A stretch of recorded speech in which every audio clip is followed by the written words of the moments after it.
MQM वाले अपनी नशिस्तों से इस्तीफा दें, हम भी देते हैं और फिर आ जाएं मैदान में, पता चल जाएगा कि किसके पास अवामी मैंडेट है। सीनियर वजीर सिंध शर्जील इनाम मेमन का खालिद मकबूल सिद्दीकी को जवाब, कहा कि माजी में बदअमनी की सबसे बड़ी जिम्मेदार MQM थी।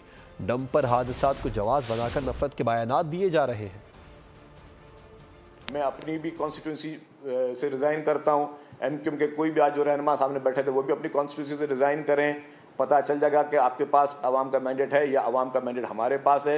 आज जो बदअमनी के ताने हमें वो लोग दे रहे हैं जो कि माजी में इस बदअमनी का एक अहम रोल रहे हैं। मुत्तहिदा कौमी मूवमेंट माजी में जो ऑपरेशंस हुए थे, उन ऑपरेशंस में जिन पुलिस वालों ने पार्टिसिपेट किया था उनको चुन चुन के मारा गया, और वो भी इल्ज़ाम किसी और पे नहीं, वो भी मुत्तहिदा कौमी मूवमेंट पे था। जो डंपर्स के एक्सीडेंट्स हो रहे हैं या बाकी एक्सीडेंट्स हैं, उसको जवाब बना के कोई बदअमनी की जाए, भाई से बाइक की लड़ाने की कोशिश कर रहा है।